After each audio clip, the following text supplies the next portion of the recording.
Merhaba arkadaşlar, kanalımıza hoş geldiniz. Bugün sizler için iki harika oyuncumuz Elçin Sangu ve Barış Arduç'un yepyeni ve güzel fotolarını sizler için hazırladık.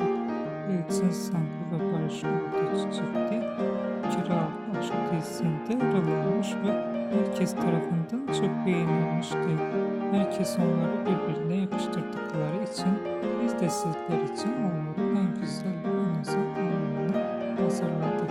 Bu videoların devamı gelmesini istiyorsanız kanalımıza abone olup yorum yazmayı unutmayın. Herkese teşekkür ederiz.